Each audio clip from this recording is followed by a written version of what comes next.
ਨੂੰ ਅੱਗੇ ਰੱਖ ਕੇ ਪਾਰਟੀ ਦਿੱਲੀ ਦੇ ਵਿੱਚ ਲੜੇਗੀ ਚੋਣ ਭਾਜਪਾ ਦਾ ਐਲਾਨ। ਹਾਂ ਦੇਖੋ, ਇਹਨਾਂ ਨੇ ਸਾਫ਼ ਕਰ ਦਿੱਤਾ, ਐਲਾਨੀਆਂ ਕਹਿ ਦਿੱਤਾ ਹੈ ਕਿ ਸਾਡਾ ਜਿਹੜਾ ਚਿਹਰਾ ਹੋਊਗਾ, ਮੁੱਖ ਚਿਹਰਾ ਹੋਊਗਾ ਚੋਣਾਂ ਦੇ ਵਿੱਚ, ਉਹ ਹੋਊਗਾ ਨਰਿੰਦਰ ਮੋਦੀ ਜੀ ਦਾ ਚਿਹਰਾ। ਤਾਂ ਹੁਣ ਇਹਦਾ ਮਤਲਬ ਇਹ ਆ ਕਿ ਭਾਜਪਾ ਨੇ ਇਸ ਚੀਜ਼ ਨੂੰ ਚੰਗੀ ਤਰ੍ਹਾਂ ਸਮਝ ਲਿਆ ਕਿ ਹੁਣ ਸਾਡੇ ਕੋਲ ਐਸਾ ਕੁਝ ਵੀ ਨਹੀਂ ਹੈ ਝੋਲੇ ਦੇ ਵਿੱਚ ਜਿਹਨੂੰ ਕੱਢ ਕੇ ਲੋਕਾਂ ਨੂੰ ਵਿਖਾਈਏ ਕਿ ਆਹ ਕੁਛ ਸਾਡੇ ਕੋਲ ਪ੍ਰਾਪਤੀ ਦੇ ਰੂਪ ਦੇ ਵਿੱਚ ਹੈ। ਸੋ ਲੈ ਦੇ ਕੇ ਹੁਣ ਮਸਲਾ ਜਿਹੜਾ ਫਿਰ ਨਰਿੰਦਰ ਮੋਦੀ ਦਾ। ਔਰ ਕਮਾਲ ਦੀ ਗੱਲ ਹੈ ਕਿ ਇਹ ਕਹਿੰਦੇ ਆ ਕਿ ਬ੍ਰਹਿਮੰਡ ਦੀ ਸਭ ਤੋਂ ਵੱਡੀ ਪਾਰਟੀ ਸਾਡੀ ਪਾਰਟੀ ਹੈ, ਤਾਂ ਉਹਨਾਂ ਦੇ ਕੋਲ ਹੋਰ ਕੋਈ ਚਿਹਰਾ ਹੀ ਨਹੀਂ ਹੈ। ਪ੍ਰਧਾਨ ਮੰਤਰੀ, ਇੱਕ ਦੇਸ਼ ਦਾ ਪ੍ਰਧਾਨ ਮੰਤਰੀ ਇੱਕ ਐਸੀ ਇਲੈਕਸ਼ਨ 'ਚ ਉਤਰਨ ਜਾਊਗਾ ਜਿਹੜਾ ਪੂਰਾ ਰਾਜ ਵੀ ਹੈ ਨਹੀਂ, ਅੱਧਾ ਰਾਜ ਜਿਹਨੂੰ ਕਹਿ ਲਈਏ, ਅਰਧ ਸਟੇਟ ਹੈ, ਅੱਧੀ ਸਟੇਟ ਕਹਿ ਸਕਦੇ ਹਾਂ, ਪੂਰਨ ਰਾਜ ਨਹੀਂ ਹੈ ਦਿੱਲੀ। ਤਾਂ ਇੱਕ ਅੱਧੇ ਰਾਜ ਵਾਸਤੇ, ਅੱਧੇ ਰਾਜ ਦੇ ਇਲੈਕਸ਼ਨ ਵਾਸਤੇ ਨਰਿੰਦਰ ਮੋਦੀ ਨੂੰ ਭਾਰਤੀ ਜਨਤਾ ਪਾਰਟੀ ਜੇ ਚਿਹਰਾ ਐਲਾਨਦੀ ਹੈ, ਐਲਾਨੀਆਂ ਕਹਿੰਦੀ ਹੈ, ਤਾਂ ਇਹਦਾ ਮਤਲਬ ਹੈ ਕਿ ਉਹ ਸਬਕ ਲੈ ਚੁੱਕੇ ਆ। ਜਿੱਦਾਂ ਕੁਛ ਸਟੇਟਾਂ ਦੇ ਵਿੱਚ ਇਹਨਾਂ ਦੀਆਂ ਸਰਕਾਰਾਂ ਜਿਹੜੀਆਂ ਉਹ ਚਲੇ ਗਈਆਂ ਜਾਂ ਬਣਦੀਆਂ ਰਹਿ ਗਈਆਂ, ਤਾਂ ਇਹ ਸਮਝ ਚੁੱਕੇ ਕਿ ਜੇ ਦਿੱਲੀ ਦੇ ਵਿੱਚ ਵੀ ਇਹ ਬਾਜ਼ੀ ਪਲਟ ਗਈ, ਜਿਹਦੀ ਕਿ ਸੰਭਾਵਨਾ ਹੈ, ਤਾਂ ਫਿਰ ਅਸੀਂ ਬਹੁਤ ਕਸੂਤੇ ਫਸ ਜਾਵਾਂਗੇ। ਸੋ ਦਿੱਲੀ ਜਿੱਤਣੀ ਹੈ, ਤਾਂ ਇਹਦੇ ਲਈ ਸਭ ਤੋਂ ਵੱਡਾ ਜਿਹੜਾ ਉਹਨਾਂ ਦਾ ਕਹਿ ਸਕਦੇ ਟਰੰਪ ਕਾਰਡ ਜਿੱਦਾਂ ਕਹਿ ਲਈਏ ਕਿ ਉਹ ਉਹਨਾਂ ਨੇ ਦੱਸ ਦਿੱਤਾ ਕਿ ਅਸੀਂ ਇਸ ਚਿਹਰੇ ਤੇ ਹੀ ਮੈਦਾਨ 'ਚ ਉਤਰਾਂਗੇ। ਤਾਂ ਪ੍ਰਧਾਨ ਮੰਤਰੀ ਵੈਸੇ ਵੀ ਇੱਕ ਪ੍ਰਚਾਰਕ ਦੇ ਤੌਰ ਤੇ ਹੀ ਕੰਮ ਕਰਦੇ ਨਜ਼ਰ ਆਏ। ਜੇ ਤੁਸੀਂ ਪਿਛਲੇ ਟਰਮ ਦੇਖੋਗੇ ਤਾਂ ਉਸ ਟਰਮ ਦੇ ਵਿੱਚ ਵੀ ਉਹਨਾਂ ਨੇ ਬਹੁਤ ਸਾਰੇ ਇਲੈਕਸ਼ਨ ਦੇ ਵਿੱਚ ਜਾ ਕੇ ਕੰਪੇਨ ਕੀਤੀ ਆ। ਆਹ ਜਿਹੜਾ ਇਲੈਕਸ਼ਨ ਸੀਗਾ ਝਾਰਖੰਡ ਦੇ ਵਿੱਚ ਹੋਇਆ, ਉਹਦੇ ਵਿੱਚ ਵੀ ਤੁਸੀਂ ਵੇਖੋਗੇ ਕਿ ਪ੍ਰਧਾਨ ਮੰਤਰੀ ਦੀਆਂ ਮੇਰੇ ਖਿਆਲ ਦੇ ਨਾਲ ਘੱਟੋ ਘੱਟ 9 ਰੈਲੀਆਂ ਉੱਥੇ ਹੋਈਆਂ ਨੇ ਜੀ। ਇੱਕ ਸਟੇਟ ਜਿੱਥੇ 81 ਸੀਟਾਂ ਨੇ, ਤੇ ਜੇ 10 ਅਮਿਤ ਸ਼ਾਹ ਜੀ ਦੀਆਂ ਪਾ ਦਿੱਤੀਆਂ ਜਾਣ 20 ਹੋ ਗਈਆਂ ਤਕਰੀਬਨ, ਤੇ 80 ਉੱਤੇ ਸੀਟਾਂ, ਮਤਲਬ ਕਿ ਇੱਕ ਰੈਲੀ 4 ਹਲਕਿਆਂ ਦੇ। ਪਰ ਨਤੀਜਾ ਫਿਰ ਨਤੀਜਾ ਸਾਹਮਣੇ ਤੇਰੇ। ਸੋ ਇਹ ਜਿਹੜੀ ਚੀਜ਼ ਵੇਖਣ ਵਾਲੀ ਹੈ, ਵਿਚਾਰਨ ਵਾਲੀ ਆ ਕਿ ਹੁਣ ਪ੍ਰਧਾਨ ਮੰਤਰੀ ਫਿਰ ਇੱਕ ਦਫਾ ਇਹਨਾਂ ਦਾ ਫਸਿਆ ਗੱਡਾ ਕੱਢਣ ਆ ਰਿਹਾ ਪਾਰਟੀ ਦਾ। ਤਾਂ ਮੇਰੇ ਖਿਆਲ ਦੇ ਨਾਲ ਪ੍ਰਧਾਨ ਮੰਤਰੀ ਨੂੰ ਪ੍ਰਧਾਨ ਮੰਤਰੀ ਵਜੋਂ ਕੰਮ ਕਰਨ ਦੇਣਾ ਚਾਹੀਦਾ, ਨਾ ਕਿ ਇੱਕ ਪ੍ਰਚਾਰਕ ਦਾ ਕੰਮ ਲੈਣਾ ਚਾਹੀਦਾ ਪਾਰਟੀ ਤੋਂ। ਪਰ ਫਿਰ ਵੀ ਬਹਰਹਾਲ ਇਹਨਾਂ ਦੀ ਮਰਜ਼ੀ ਆ। ਪਰ ਪ੍ਰਕਾਸ਼ ਜਾਵੜੇਕਰ ਨੇ ਕਿਹਾ ਕਿ ਪਾਰਟੀ ਪ੍ਰਧਾਨ ਨਰਿੰਦਰ ਮੋਦੀ ਦੇ ਚਿਹਰੇ ਨੂੰ ਅੱਗੇ ਰੱਖ ਕੇ ਹੀ ਚੋਣ ਲੜੇਗੀ, ਤੇ ਉਹਨਾਂ ਕਿਹਾ ਕਿ ਭਾਜਪਾ ਬਿਹਤਰ ਤਰੀਕੇ ਦੇ ਨਾਲ ਚੋਣ ਲੜੇਗੀ। ਹੁਣ ਜਦੋਂ ਨਰਿੰਦਰ ਮੋਦੀ ਆਉਣਗੇ, ਤੁਸੀਂ ਇਹ ਦੇਖੋ ਕਿ ਉੱਥੇ ਕਿਸ ਤਰ੍ਹਾਂ ਦਾ ਚੋਣ ਪ੍ਰਚਾਰ ਹੋਊਗਾ। ਇਹ ਸੋਚੋ, ਇਮੈਜਿਨ ਕਰੋ ਕਿ ਨਰਿੰਦਰ ਮੋਦੀ ਅਗਰ ਚਿਹਰੇ ਆ, ਮੁੱਖ ਚਿਹਰੇ ਆ, ਤਾਂ ਉੱਥੇ ਪ੍ਰਚਾਰ ਕੀ ਹੋਊਗਾ? ਤਾਂ ਪ੍ਰਚਾਰ ਉਹੀ ਹੋਏਗਾ ਜਿਹਨੂੰ ਆਪਾਂ ਪਿਛਲੀ ਦਫਾ ਵੇਖਿਆ। ਵੈਸੇ ਪਿਛਲੀ ਵਾਰੀ ਵੀ ਤੁਸੀਂ ਜੇ ਚੋਣ ਦੇਖੀ ਹੋਏਗੀ ਦਿੱਲੀ ਦੀ ਨੇੜੇ ਤੋਂ, ਤਾਂ ਇਹਨਾਂ ਨੇ ਸਾਰੀ ਤਾਕਤ ਜਿਹੜੀ ਉੱਥੇ ਡਾਹ ਦਿੱਤੀ ਸੀਗੀ। ਬੜੇ ਵੱਡੇ ਚਿਹਰੇ ਜਿਹੜੇ ਲੈ ਆਉਂਦੇ ਸੀਗੇ। ਤੁਹਾਨੂੰ ਯਾਦ ਹੋਣਾ ਕਿ ਇੱਥੋਂ ਤੱਕ ਇਹਨਾਂ ਦੀ ਜਿਹੜੀ ਸਾਧ ਵੀ ਸੀਗੀ, ਉਹਨੇ ਕਹਿ ਦਿੱਤਾ ਸੀਗਾ ਕਿ ਜੋ ਭਾਰਤੀ ਜਨਤਾ ਪਾਰਟੀ ਨੂੰ ਵੋਟ ਦੇਣਗੇ ਰਾਮਜ਼ਾਦੇ, ਤੇ ਦੂਜੇ ਜਿਹੜੇ ਹਰਾਮਜ਼ਾਦੇ। ਇੱਥੋਂ ਤੱਕ ਗੱਲਾਂ ਚਲੇ ਗਈਆਂ ਸੀ। ਤਾਂ ਕਹਿਣ ਦਾ ਮਤਲਬ ਹੈ ਕਿ ਨਰਿੰਦਰ ਮੋਦੀ ਆਏਗਾ ਤਾਂ ਉੱਥੇ ਫੇਰ ਮੁੱਦਾ ਉਹੀ ਚੱਲੇਗਾ, ਮਤਲਬ ਕਿ ਜਿਹੜੇ ਕੌਮੀ ਮੁੱਦੇ ਆ। ਪਰ ਦਿੱਲੀ ਦੇ ਲੋਕ ਜਿਹੜੇ ਆ ਉਹ ਬਹੁਤ ਅਜੀਬੋ ਗਰੀਬ ਤਬੀਅਤ ਰੱਖਦੇ ਆ ਵੋਟਾਂ ਦੇ ਮਾਮਲੇ 'ਚ, ਕਿਉਂਕਿ ਲੋਕ ਸਭਾ ਦਾ ਤੁਸੀਂ ਇਲੈਕਸ਼ਨ ਚੱਕੋ, ਉਹਦੇ 'ਚ ਨਰਿੰਦਰ ਮੋਦੀ ਨੂੰ ਭਰਪੂਰ ਸਮਰਥਨ, ਪਰ ਵਿਧਾਨ ਸਭਾ ਦੇ ਵਿੱਚ ਬਾਜ਼ੀ ਉਹ ਪਲਟ ਦਿੰਦੇ ਆ। ਤਾਂ ਬਹਰਹਾਲ ਇੱਥੇ ਕੌਮੀ ਮੁੱਦੇ ਜਾਂ ਰਾਸ਼ਟਰਵਾਦ ਜਾਂ ਪਾਕਿਸਤਾਨ ਦਾ ਖਤਰਾ, ਦਿੱਲੀ 'ਚ ਸਭ ਕੁਛ ਚੱਲਣਾ ਬਹੁਤ ਔਖਾ ਹੈ। ਤਾਂ ਕੰਮ ਤੇ ਇੱਥੇ ਮੇਰੇ ਖਿਆਲ ਦੇ ਨਾਲ ਕਿਫਾਇਤ ਹੋਏਗੀ ਕਿ ਕੇਜਰੀਵਾਲ ਨੇ ਕੀ ਕੀਤਾ, ਪਲੱਸ ਕਿ ਕੇਂਦਰ ਸਰਕਾਰ ਨੇ ਕੀ ਕੀਤਾ, ਜਾਂ ਕੇਂਦਰ ਸਰਕਾਰ ਦੇ ਅਧੀਨ ਜੋ ਸੰਸਥਾਵਾਂ ਨੇ ਉਹਨਾਂ ਨੇ ਕੀ ਕੀਤਾ ਦਿੱਲੀ 'ਚ। ਪਰ ਜੋ ਵੀ ਆ ਲੜਾਈ ਇਹ ਜਿਹੜੀ ਆ ਉਹ ਮੇਰੇ ਖਿਆਲ ਦੇ ਨਾਲ ਲੀਓ ਲੱਥ ਕੇ ਲੜੀ ਜਾਊਗੀ। ਕਈ ਤਰ੍ਹਾਂ ਦੇ ਪ੍ਰਚਾਰ ਜਿਹੜੇ ਆ ਉਹ ਸਾਨੂੰ ਵੇਖਣ ਨੂੰ ਮਿਲਣਗੇ। ਪਰ ਇੰਡੀਆ ਬਹੁਤ ਵੱਡਾ ਮੁਲਕ ਆ, ਚੋਣਾਂ ਚੱਲਦੀਆਂ ਰਹਿੰਦੀਆਂ। ਜਿਵੇਂ ਆਉਂਦੇ ਹੁੰਦੇ ਨਾ ਕਿ ਉਹ ਨੌ ਸੱਸ ਦੀ ਲੜਾਈ ਜਿਹੜੀ ਕਦੇ ਨਹੀਂ ਮੁੱਕਦੀ। ਤੇ ਉਹ ਇੱਕ ਚੀਜ਼ ਹੋਰ ਵੀ ਕਹਿੰਦੇ ਹੁੰਦੇ ਆ ਕਿ ਨੌ ਮੰਜੇ ਸੱਸ ਧੰਦੇ, ਸੁੱਖ ਦਾ ਕੋਈ ਦਿਹਾੜਾ ਲੰਘੇ। ਸੁੱਖ ਦਾ ਦਿਹਾੜਾ ਤਾਂ ਭਾਵੇਂ ਆ ਕਿ ਇਹਨਾਂ ਦੀ ਜਿਹੜੀ ਆਪਣੀ ਟਸਲਬਾਜ਼ੀ, ਆਪਣੀ ਤਕਰਾਰਬਾਜ਼ੀ ਆ, ਸ਼ਬਦਾਂ ਦੇ ਜਿਹੜੇ ਜ਼ਹਿਰੀਲੇ ਧੂਏ ਆ, ਉਹ ਹੁਣ ਫੇਰ ਉੱਥੇ ਦਿੱਲੀ 'ਚ ਉੱਠਣਗੇ। ਜੀ ਜੀ ਬਿਲਕੁਲ। ਅਗਲੀ ਜਿਹੜੀ ਮਿੰਟੂ ਜੀ ਗੱਲ ਕਰਦੇ, ਕਹਿੰਦੇ ਕੇਂਦਰ ਸਰਕਾਰ ਨਾਲ ਮੁੜ ਪਿਆ ਪੰਜਾਬ ਦਾ ਜਿਹੜਾ ਪਿੱਚ ਹੈ, ਮੋਦੀ ਤੇ ਕੈਪਟਨ ਆਪੋ ਆਪਣੇ ਸਟੈਂਡ ਦੇ ਉੱਤੇ ਦ੍ਰਿੜ। ਦੇਖੋ ਇਸ ਚੀਜ਼ ਤੇ ਆਪਾਂ ਕੱਲ ਵੀ ਗੱਲ ਕੀਤੀ ਸੀਗੀ ਕਿ ਮਸਲਾ ਜਿਹੜਾ ਉਹ ਕੈਪਟਨ ਅਮਰਿੰਦਰ ਸਿੰਘ ਦੇ ਉਲਟ ਜਾਂਦਾ ਹੈ। ਮਤਲਬ ਕਿ ਕੈਪਟਨ ਅਮਰਿੰਦਰ ਸਿੰਘ ਰੋਕ ਨਹੀਂ ਸਕਦਾ ਜੇ ਕੇਂਦਰ ਸਰਕਾਰ ਲਾਗੂ ਕਰਨ ਤੇ ਆ ਜਾਵੇ, ਕਿਉਂਕਿ ਕਾਨੂੰਨ ਮੰਤਰੀ ਨੇ ਖੁਦ ਪ੍ਰੈਸ ਕਾਨਫਰੰਸ ਕੀਤੀ। ਉਸ ਤੋਂ ਪਹਿਲਾਂ ਸੰਸਦੀ ਮਾਮਲਿਆਂ ਦੇ ਮੰਤਰੀ ਹੈ ਜਿਹੜੇ, ਉਹਨਾਂ ਨੇ ਵੀ ਇਹ ਚੀਜ਼ ਸਪਸ਼ਟ ਕਰ ਦਿੱਤੀ। ਮਾਹਰ ਵੀ ਇਹ ਗੱਲ ਕਹਿੰਦੀ ਹੈ ਕਿ ਸਟੇਟਾਂ ਨਹੀਂ ਰੋਕ ਸਕਦੀਆਂ। ਔਰ ਦੂਜੀ ਗੱਲ ਇੱਕ ਹੋਰ ਵੀ ਆ ਕਿ ਕੇਰਲ ਨੇ ਮਤਾ ਪਾ ਦਿੱਤਾ ਇਸ ਮਾਮਲੇ ਦੇ ਵਿੱਚ। ਜੇ ਕੈਪਟਨ ਅਮਰਿੰਦਰ ਸਿੰਘ ਨੂੰ ਵੇਖੀਏ ਤੇ ਇਹਨਾਂ ਲਈ ਤਾਂ ਕੋਈ ਮੁਸ਼ਕਲ ਨਹੀਂ ਹੈ। ਮੇਰੇ ਖਿਆਲ ਦੇ ਨਾਲ ਅਕਾਲੀ ਦਲ ਨੂੰ ਜੇ ਛੱਡ ਦਈਏ ਤਾਂ ਹੋਰ ਤੇ ਕੋਈ ਹੈ ਹੀ ਨਹੀਂ ਹੈ ਜਿਹੜਾ ਸਮਰਥਨ ਦੇ ਵਿੱਚ ਹੋਏਗਾ। ਤੇ ਇਹ ਵੀ ਮਤਾ ਕਿਉਂ ਨਹੀਂ ਪਾਉਂਦੇ? ਸਭ ਤੋਂ ਵੱਡਾ ਸਵਾਲ ਇਹ ਆ ਕਿ ਜੇ ਕੇਰਲ ਦੇ ਵਿੱਚ ਇਸ ਤਰ੍ਹਾਂ ਦਾ ਮਤਾ ਪਾਇਆ ਜਾ ਸਕਦਾ ਅਸੈਂਬਲੀ ਦੇ ਵਿੱਚ, ਤਾਂ ਤੁਸੀਂ ਕਿਉਂ ਨਹੀਂ ਪਾਉਂਦੇ? ਪਾ ਕੇ ਦਿਖਾਓ, ਪਾ ਕੇ ਦਿਖਾਓ। ਮੂੰਹ ਜ਼ਬਾਨੀ ਗਈ ਜਾਂਦੇ ਔਰ ਸਟੂਡੈਂਟਾਂ ਨੂੰ ਉਕਸਾਈ ਜਾਂਦੇ ਕਿ ਤੁਸੀਂ ਪ੍ਰੋਟੈਸਟ ਕਰੋ, ਕੋਈ ਗੱਲ ਨਹੀਂ ਹੈ, ਅਸੀਂ ਵੇਖ ਲਵਾਂਗੇ, ਮਤਲਬ ਕਿ ਸੁੱਖ ਸ਼ਾਂਤੀ ਨਾਲ ਜਿੱਦਾਂ ਮਰਜ਼ੀ ਪ੍ਰੋਟੈਸਟ ਕਰੀ ਚੱਲੋ। ਪਰ ਦੂਜੀ ਚੀਜ਼ ਹੁਣ ਇੱਕ ਹੋ ਰਿਹਾ ਜੀ, ਇਹਨਾਂ ਨੇ ਜਿਵੇਂ ਐਲਾਨ ਕੀਤਾ ਕੇਰਲ ਦੇ ਵਿੱਚ, ਜਿਸ ਤਰ੍ਹਾਂ ਵਿਧਾਨ ਸਭਾ ਦੇ ਵਿੱਚ ਮਤਾ ਪਾਇਆ ਗਿਆ ਇਸ ਚੀਜ਼ ਨੂੰ ਲੈ ਕੇ, ਤਾਂ ਨਾਲ ਦੀ ਨਾਲ ਦੱਸਦੇ ਆ ਕਿ ਕੇਂਦਰ ਸਰਕਾਰ ਨੇ ਇੱਕ ਹੋਰ ਯੋਜਨਾ ਜਿਹੜੀ ਆ ਉਹ ਲੈ ਆਂਦੀ ਹੈ, ਇੱਕ ਸਕੀਮ ਹੋਰ ਲਾ ਦਿੱਤੀ ਆ। ਤਾਂ ਉਹਦੇ ਵਿੱਚ ਕੀ ਆ ਕਿ ਉਹਨਾਂ ਨੇ ਕਿਹਾ ਕਿ ਇਸ ਮਾਮਲੇ ਨੂੰ ਆਪਾਂ ਸਟੇਟਾਂ ਤੋਂ ਬਿਲਕੁਲ ਪਰੇ ਹੀ ਕਰ ਦੇਣਾ, ਲਾਂਭੇ ਕਰ ਦੇਣਾ। ਭਾਵ ਇਹ ਆ ਕਿ ਜਿੱਦਾਂ ਹੁਣ ਲਾ ਲਓ ਕਿ ਜਿੱਦਾਂ ਕੋਈ ਨਾਗਰਿਕਤਾ ਦਾ ਕੇਸ ਆ, ਜਿੱਦਾਂ ਕੋਈ ਨਾਗਰਿਕਤਾ ਦਾ ਕੇਸ ਆ, ਉਹ ਮੈਜਿਸਟ੍ਰੇਟ ਦੇ ਥਰੂ ਜਿਹੜਾ ਉਹ ਜਾਂਦਾ ਅੱਗੇ। ਜਿੱਦਾਂ ਅੱਗੇ ਕਾਇਦਾ ਹੈ, ਉਹ ਕਹਿੰਦੇ ਕਿ ਇਸ ਕਾਇਦੇ ਨੂੰ ਹੀ ਬਦਲ ਦਿੰਦੇ ਆਪਾਂ। ਕਾਇਦਾ ਇਹ ਰੱਖ ਦਿਆਂਗੇ ਕਿ ਆਨਲਾਈਨ ਹੀ ਤੁਸੀਂ ਨਾਗਰਿਕਤਾ ਵਾਲਾ ਕੇਸ ਹੈ ਜਿਹੜਾ ਅਪਲਾਈ ਕਰੋ। ਮਤਲਬ ਕਿ ਉਹ ਕੇਸ ਆਨਲਾਈਨ ਜਦੋਂ ਰਜਿਸਟਰਡ ਹੋਊਗਾ ਸਿੱਧਾ ਉਹਨੂੰ ਫਿਰ ਕੇਂਦਰ ਦੇਖੂਗਾ। ਮਤਲਬ ਕਿ ਜੋ ਇੱਕ ਸੂਬੇ ਦੀ ਭੂਮਿਕਾ ਹੈ ਉਹਨੂੰ ਤੁਸੀਂ ਨਦਾਰਦੀ ਕਰ ਦਿਓ, ਮਤਲਬ ਕਿ ਉਹਨੂੰ ਮਨਫੀ ਕਰ ਦਿਓ ਵਿੱਚੋਂ ਸਾਰੇ ਇਸ ਪ੍ਰਕਿਰਿਆ ਚੋਂ। ਤਾਂ ਉਹਦੇ ਵਿੱਚ ਸਿਰਫ ਤੇ ਸਿਰਫ ਦੋ ਹੀ ਪਾਰਟੀਆਂ ਹੋਣਗੀਆਂ, ਮਤਲਬ ਇੱਕ ਅਪੀਲ ਕਰਤਾ ਜਾਂ ਅਪਲਾਈ ਕਰਤਾ ਕਹਿ ਲਓ, ਔਰ ਦੂਸਰੇ ਪਾਸੇ ਇੱਕ ਅਥਾਰਟੀ ਜਿਹੜੀ ਕਿ ਸੈਂਟਰਲ ਦੀ ਜਾਂ ਕਹਿ ਲਓ ਯੂਨੀਅਨ ਦੀ ਅਥਾਰਟੀ ਹੈ। ਤਾਂ ਇਹਦੇ ਵਿੱਚ ਜਿਹੜਾ ਕੇਂਦਰ ਦਾ ਜਿਹੜਾ ਰੋਲ ਆ ਉਹ ਅਤੀ ਮਹੱਤਵਪੂਰਨ ਹੋ ਗਿਆ, ਤੇ ਜਿਹੜਾ ਸਟੇਟ ਦਾ ਰੋਲ ਆ ਉਹ ਬਿਲਕੁਲ ਵਿੱਚੋਂ ਮਨਫੀ ਨਿਕਲ ਗਿਆ, ਤਾਂ ਉਹ ਬਿਲਕੁਲ ਜ਼ੀਰੋ ਹੋ ਗਿਆ। ਤਾਂ ਇਹ ਇੱਕ ਕੇਂਦਰ ਦੀ ਜਿਹੜੀ ਆ ਉਹ ਹੁਣ ਸਕੀਮ ਹੈ, ਯੋਜਨਾ ਹੈ। ਤੇ ਜੇ ਇਸ ਤਰ੍ਹਾਂ ਹੁੰਦਾ ਮੇਰੇ ਖਿਆਲ ਦੇ ਨਾਲ ਫਿਰ ਤੇ ਸਾਰੀਆਂ ਚੀਜ਼ਾਂ ਜਿਹੜੀਆਂ ਉਹ ਸਾਫ਼ ਹੀ ਹੈ, ਉਹ ਸਪਸ਼ਟ ਹੀ ਹੈ ਕਿ ਕੇਂਦਰ ਸਰਕਾਰ ਜਿਹੜੀ ਆ ਉਹ ਇਹਨਾਂ ਤੋਂ ਪਰਵਾਹ ਨਹੀਂ ਕਰਦੀ, ਇਹਨਾਂ ਤੋਂ ਉਹ ਖੌਫ ਨਹੀਂ ਖਾਂਦੀ। ਹਾਂ, ਜਿਹੜਾ ਦੂਸਰੇ ਪਾਸੇ ਪ੍ਰੋਟੈਸਟ ਚੱਲ ਰਿਹਾ, ਜਿਹੜਾ ਦੂਸਰੇ ਪਾਸੇ ਇੱਕ ਅੰਦੋਲਨ ਚੱਲ ਰਿਹਾ, ਉਹ ਕੋਈ ਮੋੜਾ ਪਾਉਂਦਾ ਅੱਗੇ ਚੱਲ ਕੇ, ਉਹਦਾ ਕੋਈ ਅਸਰ ਨਿਕਲਦਾ, ਤਾਂ ਉਹ ਵੇਖਣਾ ਦਿਲਚਸਪ ਹੋਏਗਾ। ਤਾਂ ਕੇਂਦਰ ਨੇ ਆਪਣਾ ਪਲਾਨ B ਹੈ ਜਿਹੜਾ ਉਹ ਇੰਪਲੀਮੈਂਟ ਕਰਨ ਵਾਸਤੇ ਪੂਰਾ ਮਨ ਆਪਣਾ ਬਣਾ ਲਿਆ ਹੈ ਜੀ। ਤੇ ਮਿੰਟੂ ਜੀ, ਜਿਹੜੇ ਹੁਣ ਸਟੇਟਾਂ ਦੇ ਵੱਧ ਅਧਿਕਾਰਾਂ ਨੂੰ ਲੈ ਕੇ ਆਵਾਜ਼ ਚੁੱਕਦੇ ਸੀਗੇ, ਜਿਨ੍ਹਾਂ 'ਚ ਪੰਜਾਬ ਦੇ ਵੀ ਸਾਬਕਾ ਮੁੱਖ ਮੰਤਰੀ ਵੀ ਨੇ, ਹੋਰ ਵੀ ਕਈ ਸੂਬਿਆਂ ਦੇ ਵਿੱਚ ਹੋਣਗੇ, ਉਹ ਇਸ ਚੀਜ਼ ਨੂੰ ਕਿਸ ਤਰੀਕੇ ਨਾਲ ਲੈਣਗੇ?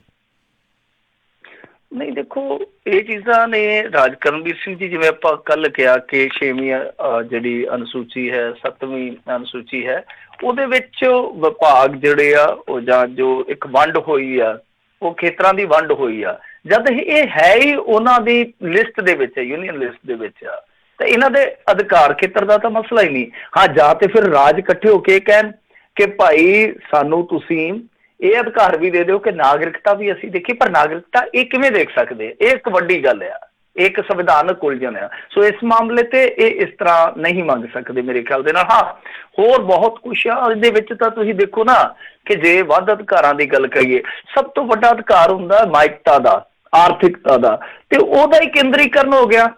ਤੁਸੀਂ ਦੇਖੋ ਨਾ ਕਿ ਟੈਕਸ ਕਲੈਕਸ਼ਨ ਜਿਹੜੀ ਆ ਉਹ ਸਾਰੀ ਦੀ ਸਾਰੀ ਕੇਂਦਰ ਕਰ ਰਿਹਾ।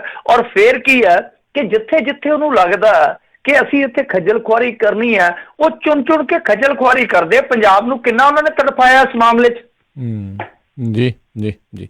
ਅਗਲੀ ਜਿਹੜੀ ਮਿੰਟੂ ਜੀ ਗੱਲ ਕਰਦੇ, ਕਹਿੰਦੇ ਮੁਸਲਿਮ ਭਾਈਚਾਰੇ ਨੂੰ ਸ਼੍ਰੀ ਕਰਤਾਰਪੁਰ ਸਾਹਿਬ ਜਾਣ ਦੀ ਨਹੀਂ ਦਿੱਤੀ ਜਾ ਰਹੀ ਇਜਾਜ਼ਤ।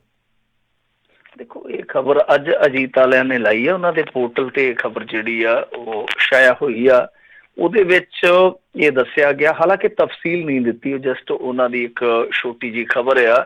ਉਹਦੇ ਵਿੱਚ ਉਹਨਾਂ ਨੇ ਸਿਰਫ ਇੰਨਾ ਕੁ ਹੀ ਬਰੀਫ ਕੀਤਾ ਸੀਗਾ ਕਿ ਗੁਰਦੁਆਰਾ ਸ਼੍ਰੀ ਕਰਤਾਰਪੁਰ ਸਾਹਿਬ ਜਾਣ ਵਾਸਤੇ ਭਾਰਤ 'ਚ ਰਹਿੰਦੇ ਮੁਸਲਿਮ ਭਾਈਚਾਰੇ ਦੇ ਸ਼ਰਧਾਲੂਆਂ ਨੂੰ ਇਜਾਜ਼ਤ ਨਹੀਂ ਦਿੱਤੀ ਜਾ ਰਹੀ।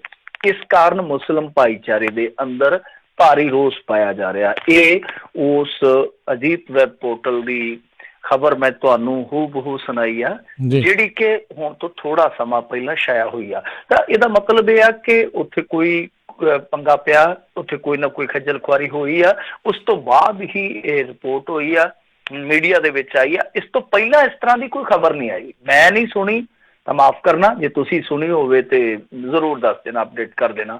ਪਰ ਮੇਰੇ ਖਿਆਲ ਦੇ ਨਾਲ ਪਹਿਲਾ ਮਾਜਰਾ ਹੈ, ਪਹਿਲਾ ਮਾਮਲਾ ਹੈ ਜਦੋਂ ਮੁਸਲਮਾਨਾਂ ਨੇ ਇਸ ਤਰ੍ਹਾਂ ਦੀ ਕੋਈ ਸ਼ਿਕਾਇਤ ਕੀਤੀ ਆ। ਤੇ ਇਧਰਲੇ ਪਾਸੇ ਤੇ ਜਿਹੜੇ ਰਹਿੰਦੇ ਆ ਉਹ ਤਾਂ ਕਹਿ ਦਿੰਦੇ ਆ ਕਿ ਉਧਰਲੇ ਜਿਹੜੇ ਆ ਮੁਸਲਮਾਨ ਭਾਈ ਉਹ ਘੁਸਪੈਠੀ ਹੈ ਜਾਂ ਅੱਤਵਾਦੀ ਆ, ਇੱਧਰ ਨਹੀਂ ਵੜਨ ਦੇਣਾ ਅਸੀਂ। ਤਾਂ ਜਿਹੜੇ ਇਧਰਲੇ ਮੁਸਲਮਾਨ ਆ, ਕੀ ਕਹਿੰਦੇ ਆ ਕਿ ਪਾਕਿਸਤਾਨ ਉਹਨਾਂ ਨੂੰ ਨਹੀਂ ਸਿਖਾਉਂਦਾ ਜਾਂ ਉਹ ਪਾਕਿਸਤਾਨ ਦੀ ਅੱਖ ਦੇ ਵਿੱਚ ਨਹੀਂ ਚੜ੍ਹਦੇ, ਬੜਾ ਵੱਡਾ ਸਵਾਲ ਆ। ਤੇ ਦੂਜੀ ਗੱਲ ਇਹ ਆ ਕਿ ਇਹ ਕੀ ਕੋਈ ਸਮਝੌਤੇ ਦਾ ਹਿੱਸਾ, ਕਿਉਂਕਿ ਦੇਖੋ ਹੁਣ ਆਪਣੇ ਕੋਲ ਇਹਨਾਂ ਚੀਜ਼ਾਂ ਦੇ ਤੱਥ ਨਹੀਂ ਹਨ, ਇਹਨਾਂ ਚੀਜ਼ਾਂ ਦੇ ਪੇਪਰ ਨਹੀਂ ਹੈ ਜਿਹਨਾਂ ਨੂੰ ਵੇਖ ਕੇ ਆਪਾਂ ਪੁਸ਼ਟੀ ਕਰ ਸਕੀਏ ਕਿਸੇ ਚੀਜ਼ ਦੀ। ਤਾਂ ਇੱਕ ਸਵਾਲ ਦੇ ਰੂਪ ਦੇ ਵਿੱਚ ਗੱਲ ਤੋਰਦੇ ਅੱਗੇ ਕਿ ਕੀ ਇਹ ਸਮਝੌਤੇ ਦਾ ਹਿੱਸਾ ਕਿ ਇਕੱਲੇ ਸਿੱਖ ਜਾਣਗੇ। ਤੇ ਐਸਾ ਜਦੋਂ ਜ਼ੇਰੇ ਚਰਚਾ ਹੋਇਆ ਸੀਗਾ ਉਸ ਵੇਲੇ ਤੇ ਸਾਰਿਆਂ ਨੇ ਵਿਰੋਧਤਾ ਕੀਤੀ ਸੀ, ਮੁਖਾਲਫਤ ਕੀਤੀ ਸੀਗੀ ਕਿ ਬਾਬੇ ਨਾਨਕ ਦੇ ਪੈਰੋਕਾਰ ਹਿੰਦੂ ਵੀ ਆ, ਸਿੰਧੀ ਵੀ ਆ, ਮੁਸਲਮਾਨ ਵੀ ਆ, ਹੋਰ ਵਰਗਾਂ ਦੇ ਲੋਕ ਵੀ ਆ, ਹੋਰ ਧਰਮਾਂ ਦੇ ਲੋਕ ਵੀ ਆ। ਤਾਂ ਬਾਬਾ ਨਾਨਕ ਸਮੁੱਚੇ ਸੰਸਾਰ ਦਾ ਹੀ ਬਾਬਾ ਹੈ, ਉਹਨੂੰ ਵੰਡਿਆ ਨਹੀਂ ਜਾ ਸਕਦਾ। ਕਿ ਜੇ ਇਸ ਤਰ੍ਹਾਂ ਦੀ ਉੱਥੇ ਘਟਨਾ ਕੋਈ ਵਾਪਰੀ ਆ ਜਾਂ ਇਸ ਤਰ੍ਹਾਂ ਦਾ ਕੋਈ ਵਰਤਾਰਾ ਉੱਥੇ ਚੱਲ ਰਿਹਾ, ਤਾਂ ਮੇਰੇ ਖਿਆਲ ਦੇ ਨਾਲ ਪੰਜਾਬ ਸਰਕਾਰ ਨੂੰ ਸਭ ਤੋਂ ਪਹਿਲਾਂ ਵੇਖਣਾ ਚਾਹੀਦਾ। ਵੇਖਣਾ ਕਿੰਨੇ ਆ, ਰੰਧਾਵਾ ਜੀ ਨੂੰ ਅੱਗੇ ਲਾਇਆ ਸੀ, ਰੰਧਾਵਾ ਜੀ ਆਪ ਪਿੱਛੇ ਪਏ ਹੋਏ ਆ, ਰੰਧਾਵਾ ਜੀ ਆਪਣੇ ਚੱਕਰਾਂ 'ਚ ਫਸੇ ਹੋਏ ਆ। ਤਾਂ ਕਹਿੰਦਾ ਭਾਵ ਇਹੋ ਆ ਕਿ ਪਹਿਲਾਂ ਤੇ ਪੰਜਾਬ ਸਰਕਾਰ ਨੂੰ ਵੇਖਣਾ ਚਾਹੀਦਾ, ਇਹਨਾਂ ਦੇ ਆਫੀਸ਼ੀਅਲਸ ਨੇ ਜਿਹੜੇ ਉਹ ਜਾ ਕੇ ਵੇਖਣ ਕਿ ਕਿੱਥੇ ਦਿੱਕਤ ਪਰੇਸ਼ਾਨੀ ਹੈ। ਜੇ ਕੋਈ ਹੈ ਤਾਂ ਉਹ ਫੌਰਨ ਜਿਹੜਾ ਹੈ ਉਹ ਕੇਂਦਰ ਦੇ ਨਾਲ ਰਾਬਤਾ ਕਰਨ। ਉਸ ਤੋਂ ਬਾਅਦ ਪਾਕਿਸਤਾਨ ਸਰਕਾਰ ਨੂੰ ਵੀ ਅਪੀਲ ਕੀਤੀ ਜਾਣੀ ਚਾਹੀਦੀ ਆ ਕਿ ਸਾਡੇ ਇੱਥੋਂ ਦੇ ਮੁਸਲਮਾਨ ਜਿਹੜੇ ਆ ਉਹ ਕਿਸੇ ਗਲਤ ਭਾਵਨਾ ਨਾਲ ਥੋੜ੍ਹੇ ਚੱਲੇ ਆ, ਜੋ ਉਹ ਦੂਸਰਿਆਂ ਦੀ ਪ੍ਰਕਿਰਿਆ ਉਹੀ ਪ੍ਰਕਿਰਿਆ ਉਹਨਾਂ ਵਾਸਤੇ ਹੋਏਗੀ। ਇਹ ਤਾਂ ਹੈ ਨਹੀਂਗਾ ਕਿ ਉਹਨਾਂ ਨੇ ਕੋਈ 10 ਦਿਨ ਦਾ ਵੀਜ਼ਾ ਲੈਣਾ ਜਾਂ 100 ਦਿਨ ਦਾ ਵੀਜ਼ਾ ਲੈਣਾ, ਉਹਨਾਂ ਨੇ ਵੀ ਤਾਂ ਉਸੇ ਦਿਨ ਹੀ ਦਰਸ਼ਨ ਕਰਕੇ ਵਾਪਸ ਆ ਜਾਣਾ। ਦਿੱਕਤ ਕਿੱਥੇ ਆ? ਸੋ ਮਜ਼ਹਬ ਦੇ ਨਾਲ ਇਸ ਚੀਜ਼ ਨੂੰ ਨਹੀਂ ਜੋੜਨਾ ਚਾਹੀਦਾ, ਮਜ਼ਹਬ ਦੇ ਨਾਲ ਜੋੜ ਕੇ ਨਹੀਂ ਵੇਖਿਆ ਜਾਣਾ ਚਾਹੀਦਾ। ਪਰ ਰੌਲਾ ਇਹ ਆ, ਉਹ ਜਿਵੇਂ ਫਾਜ਼ਲੀ ਸਾਹਿਬ ਨੇ ਕਿਹਾ ਸੀ, ਕੋਈ ਹਿੰਦੂ, ਕੋਈ ਮੁਸਲਿਮ, ਕੋਈ ਈਸਾਈ, ਸਭ ਨੇ ਇਨਸਾਨ ਨਾ ਬਣਨੇ ਕੀ ਕਸਮ ਖਾਈ। ਤਾਂ ਇਹਦੇ 'ਚ ਕਸੂਰ ਕੋਈ ਨਹੀਂ ਹੈ, ਦੋਵਾਂ ਪਾਸਿਆਂ 'ਚ ਇੱਕ ਕੱਟੜਤਾ ਫੈਲੀ ਹੋਈ ਆ, ਤਾਂ ਉਹਦਾ ਅਸਰ ਕਿਤੇ ਨਾ ਕਿਤੇ ਵੇਖਣ ਨੂੰ ਮਿਲਦਾ। ਪਰ ਮੇਰੇ ਖਿਆਲ ਦੇ ਨਾਲ ਗਲਤ ਆ। ਜੇ ਇਸ ਰਿਪੋਰਟ ਦੇ ਵਿੱਚ ਕੋਈ ਸੱਚਾਈ ਹੈ, ਵੈਸੇ ਆਪਾਂ ਕਿਸੇ ਦੀ ਰਿਪੋਰਟ ਨੂੰ ਨਕਾਰਦੇ ਵੀ ਨਹੀਂ, ਕਹਿਣ ਦਾ ਮਤਲਬ ਇਹ ਕਿ ਜੇ ਸੱਚਾਈ ਹੈ ਤਾਂ ਫਿਰ ਬਹੁਤ ਮੰਦਭਾਗੀ ਗੱਲ ਆ। ਸਿੱਖਾਂ ਨੂੰ, ਮੁਸਲਮਾਨਾਂ ਨੂੰ, ਹਿੰਦੂਆਂ ਨੂੰ, ਸਭ ਨੂੰ ਬਾਬੇ ਦੇ ਦਰ ਤੇ ਜਾਣ ਦਾ ਮੌਕਾ ਮਿਲਣਾ ਚਾਹੀਦਾ। ਜੀ ਜੀ ਜੀ ਬਿਲਕੁਲ। ਅਗਲੀ ਜਿਹੜੀ ਮਿੰਟੂ ਜੀ ਗੱਲ ਕਰਦੇ, ਕਹਿੰਦੇ ਸਾਲ 2020 ਦੇ ਜਿਹੜੇ ਪਹਿਲੇ ਦਿਨ ਸਰਕਾਰੀ ਵਿਭਾਗਾਂ ਦੇ ਕੰਮਕਾਜ ਦੇ ਉੱਤੇ ਬੋਲੇ ਨੇ ਜਿਹੜੇ ਮੁੱਖ ਮੰਤਰੀ। ਦੇਖੋ ਜਿਹੜੇ ਸਾਡਾ ਮੁੱਖ ਮੰਤਰੀ ਹੈ ਨਾ, ਉਹ ਹੋਰ ਕੁਛ ਨਹੀਂ ਕਰਦਾ, ਮਤਲਬ ਕਿ ਬੋਲਣਾ ਕੀ ਆ, ਪ੍ਰੈਸ ਨੋਟ ਜਾਰੀ ਕਰ ਦਿੱਤੇ ਜਾਂ ਟਵੀਟ ਕਰ ਦਿੱਤਾ। ਉਹ ਡਿਜੀਟਲ ਯੁੱਗ ਦੇ ਵਿੱਚ ਜ਼ਿਆਦਾ ਜਿਉਂਦੇ ਆ, ਤਾਂ ਉਹ ਬਹੁਤਾ ਨਹੀਂ ਲੈਂਦੇ, ਭਾਰ ਨਹੀਂ ਲੈਂਦੇ ਕਿ ਅਸੀਂ ਪਿੰਡਾਂ 'ਚ ਜਾਈਏ, ਲੋਕਾਂ 'ਚ ਜਾਈਏ, ਲੋਕਾਂ ਦੇ ਦਰਦ ਸੁਣੀਏ, ਉਹਨਾਂ ਦਾ ਨਿਵਾਰਨ ਕਰੀਏ, ਜੋ ਸਾਡਾ ਫਰਜ਼ ਆ, ਕਰਤੱਵ ਆ। ਪਾਰਟੀ ਕਰ ਲਈ, ਆਪਣੇ ਖਾਸ ਮਹਿਮਾਨ ਦੇ ਬਰਥਡੇ ਮਨਾ ਲਏ, ਦਾਵਤਾਂ ਕਰ ਲਈਆਂ, ਬਸ ਇਹੋ ਹੀ ਕੁਛ ਚੱਲਦਾ ਪਿਆ। ਤਾਂ ਜਦੋਂ ਕੋਈ ਸਰਕਾਰੀ ਕੰਮ ਕਾਰ ਆਉਂਦਾ ਤਾਂ ਉੱਥੋਂ CMO ਦੇ ਵਿੱਚੋਂ ਇੱਕ ਪ੍ਰੈਸ ਨੋਟ ਜਾਰੀ ਹੋ ਜਾਂਦਾ ਹੈ, ਔਰ ਪ੍ਰੈਸ ਨੋਟ ਜਾਰੀ ਕਰਕੇ ਕਹਿ ਦਿੱਤਾ ਜਾਂਦਾ ਕਿ ਕੈਪਟਨ ਅਮਰਿੰਦਰ ਸਿੰਘ ਜੀ ਨੇ ਆਹ ਗੱਲ ਕਹਿ ਦਿੱਤੀ, ਯਾਨੀ ਕਿ ਲੋਕ ਸੰਪਰਕ ਵਿਭਾਗ ਇੱਕ ਇਸੇ ਕੰਮ ਵਾਸਤੇ ਬਣਿਆ ਹੁੰਦਾ। ਤਾਂ ਇਹ ਜੋ ਗੱਲ ਕਹੀ ਆ ਉਹ ਅਸਲ ਦੇ ਵਿੱਚ ਹੈ ਕਿ ਨੀਤੀ ਆਯੋਗ ਦੀ ਇੱਕ ਰਿਪੋਰਟ ਆਈ ਆ। ਨੀਤੀ ਆਯੋਗ ਦੀ ਜਿਹੜੀ ਰਿਪੋਰਟ ਆਈ ਆ ਉਹਦੇ ਵਿੱਚ ਉਹਨਾਂ ਨੇ 16-17 ਜਿਹੜੇ ਆ ਉਹ ਮਾਪਦੰਡ ਰੱਖੇ ਸਨ, ਉਹਨਾਂ ਦੇ ਆਧਾਰ ਤੇ ਦਰਜਾਬੰਦੀ ਕੀਤੀ ਗਈ ਆ। ਉਹਦੇ ਵਿੱਚ 3-4 ਚੀਜ਼ਾਂ ਜਿਹੜੀਆਂ ਉਹ ਪੰਜਾਬ ਦੇ ਹੱਕ ਦੇ ਵਿੱਚ ਭੁਗਤੀਆਂ, ਮਤਲਬ ਕਿ ਇਹਨਾਂ ਨੇ ਚੰਗਾ ਕੰਮ ਕੀਤਾ। ਜਿੱਦਾਂ ਸਿੱਖਿਆ ਦੀ ਗੁਣਵੱਤਾ ਦਾ ਮਾਮਲਾ ਹੈ, ਉਹਦੇ 'ਚ ਇਹਨਾਂ ਨੇ ਗਰੋਹ ਕੀਤਾ। ਫਿਰ ਇਸ ਤੋਂ ਇਲਾਵਾ ਕੁਛ ਹੋਰ ਚੀਜ਼ਾਂ ਨੇ, ਜਿੱਦਾਂ ਖੁੱਲ੍ਹੇ ਦੇ ਵਿੱਚ ਜੋ ਜੰਗਲ ਪਾਣੀ ਜਾਂਦੇ ਆ, ਉਹ ਜਿਹੜਾ ਮੁਕਤ ਖੇਤਰ ਆ, ਉਹਦੇ ਵਿੱਚ ਇਹਨਾਂ ਨੇ ਵਾਧਾ ਦਰਜ ਕੀਤਾ, ਮਤਲਬ ਕਿ ਉਸ ਪਾਸੇ ਚੰਗੀ ਪਹਿਲ ਕਦਮੀ ਕੀਤੀ ਆ। ਫਿਰ ਕਹਿੰਦੇ ਜੀ ਇੰਟਰਨੈਟ ਗਾਹਕਾਂ ਦੀ ਗਿਣਤੀ ਵਧਾ ਦਿੱਤੀ। ਇਹ ਗੁਣਗਾਨ ਕਰ ਰਹੇ ਨੇ ਕੈਪਟਨ ਸਾਹਿਬ ਆਪਣਾ ਕਿ ਸਾਡੀ ਸਰਕਾਰ ਨੇ ਜੀ ਇਹ ਕਰ ਦਿੱਤਾ ਕਿ ਇੰਟਰਨੈਟ ਗਾਹਕਾਂ ਦੀ ਗਿਣਤੀ ਹੈ ਜਿਹੜੀ ਉਹ 52.67 ਤੋਂ ਵੱਧ ਕੇ 84.1% ਤੱਕ ਹੋ ਗਈ ਆ।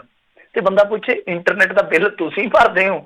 ਇੰਟਰਨੈਟ ਜਿਹਨੇ ਵਰਤਣਾ ਵਾ ਉਹਨੇ ਬਿੱਲ ਵੀ ਤਾਰਨਾ। ਔਰ ਪੰਜਾਬ ਦੇ ਲੋਕ ਖਾਸੇ ਪੜ੍ਹੇ ਲਿਖੇ ਲੋਕ, ਐਡਵਾਂਸ ਲੋਕ ਆ, ਇੰਟਰਨੈਟ ਵੀ ਯੂਜ਼ ਕਰਦੇ ਆ। ਅੱਜ ਕੱਲ੍ਹ ਤੇ ਜਿਹੜੇ ਘੱਟ ਪੜ੍ਹੇ ਆ ਮੇਰੇ ਵਰਗੇ ਜਾਂ ਨਹੀਂ ਵੀ ਪੜ੍ਹੇ ਉਹ ਵੀ ਇੰਟਰਨੈਟ ਤੇ ਲੱਗੇ ਪਏ।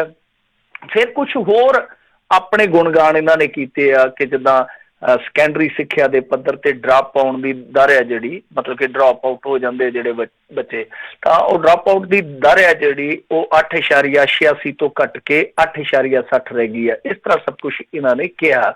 ਚਲੋ ਆਪਦੀਆਂ ਵਡਿਆਈਆਂ ਉਹ ਜਿਵੇਂ ਆਂਦੇ ਨੇ ਆਪੇ ਮੈਂ ਰੱਜੀ ਪੁੱਜੀ ਆਪੇ ਮੇਰੇ ਬੱਚੇ ਜੀ ਨਾ, ਉਹ ਹਾਰ ਆ। ਪਰ ਇੱਕ ਚੀਜ਼ ਜਿਹੜੀ ਆ ਉਹ ਪੰਜਾਬ ਦੇ ਲੋਕਾਂ ਤੋਂ ਇਹ ਲੁਕਾ ਰਹੇ ਆ। ਮੈਂ ਤੁਹਾਨੂੰ ਇਸੇ ਰਿਪੋਰਟ ਦਾ ਹੀ ਇੱਕ ਅੰਸ਼ ਦੱਸਦਾ, ਤੁਸੀਂ ਹੈਰਾਨ ਹੋ ਜਾਓਗੇ। ਕਿਉਂਕਿ ਉਹ ਆਂਦੇ ਹੁੰਦੇ ਨਾ ਕਿ ਅਗਲੇ ਦੀਆਂ ਹੱਥ 'ਚ ਆਪਦੀਆਂ ਕੱਚ 'ਚ ਇਹਨਾਂ ਦੀ ਪਾਲਿਸੀ ਹੁੰਦੀ ਹੈ। ਮਾੜਾ ਪੱਖ ਇਹਨਾਂ ਨੇ ਨਹੀਂ ਦਿਖਾਉਣਾ, ਤਾਂ ਆਪਦਾ ਜਿਹੜਾ ਕੋਈ ਚੰਗਾ ਪੱਖ ਉਹਨੂੰ ਵਡਿਆਉਣਾ। ਚਲੋ ਠੀਕ ਹੈ, ਮੈਂ ਕਹਿੰਦਾ ਕਿ ਜਿਹੜੇ ਵੀ ਮਾਪਦੰਡ ਇਹਨਾਂ ਨੇ ਸਰ ਕੀਤੇ ਆ, ਜਿੱਥੇ ਵਧੀਆ ਕੰਮ ਕੀਤਾ ਇਹਨਾਂ ਨੂੰ ਸ਼ਾਬਾਸ਼, ਪਰ ਤੁਸੀਂ ਆਪਣਾ ਮਾੜਾ ਪੱਖ ਵੀ ਦੱਸੋ ਲੋਕਾਂ ਨੂੰ ਕਿ ਤੁਸੀਂ ਕਿੱਥੇ ਪਛੜੇ ਹੋ। ਔਰ ਇਹ ਤੇ ਹੈਰਾਨਗੀ ਵਾਲੀ ਗੱਲ ਆ ਕਿ ਅਸੀਂ ਜਿਸ ਸੂਬੇ ਨੂੰ ਹੁਣ ਤੱਕ ਅੰਨ ਦਾ ਕਟੋਰਾ ਸੁਣਦੇ ਆਏ ਆ, ਮਤਲਬ ਫੂਡਬਾਲ ਜਿਹਨੂੰ ਕਿਹਾ ਜਾਂਦਾ, ਉਹਦੇ ਵਿੱਚ ਜਿਹੜੀ ਭੁੱਖਮਰੀ ਆ ਉਹ ਐਤਕੀ ਵਧੀ ਹੈ। ਭੁੱਖਮਰੀ ਜਿਹੜੀ ਆ ਉਹ ਵੱਧ ਗਈ ਹੈ, ਉਹਦੇ 'ਚ 10 ਪੁਆਇੰਟ ਦੀ ਗਿਰਾਵਟ ਹੈ।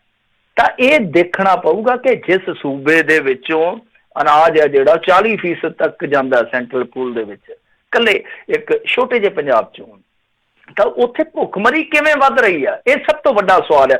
ਇੰਟਰਨੈਟ ਦੀ ਗਿਣਤੀ ਵੱਧ ਗਈ, ਫਲਾਹ ਹੋ ਗਿਆ ਜੀ, ਖੁੱਲੇ 'ਚ ਜੰਗਲ ਪਾਣੀ ਨਹੀਂ ਜਾਂਦੇ, ਤੇ ਲੋਕਾਂ ਨੇ ਪਖਾਨੇ ਆਪਦੇ ਬਣਾਏ ਨੇ, ਪਿਛਲੀ ਸਰਕਾਰ ਨੇ ਵੀ ਬਣਵਾ ਕੇ ਦਿੱਤੇ। ਪ੍ਰਧਾਨ ਮੰਤਰੀ ਦੀ ਇੱਕ ਖੁਦ ਹੀ ਇਹ ਪਾਲਿਸੀ ਰਹੀ ਆ, ਦਿਲਚਸਪੀ ਰਹੀ ਹੈ ਇਸ ਮਾਮਲੇ ਦੇ ਵਿੱਚ। ਕੇਂਦਰ ਨੇ ਬਹੁਤ ਵਧੀਆ ਕੰਮ ਕੀਤਾ ਇਸ ਮਾਮਲੇ 'ਚ।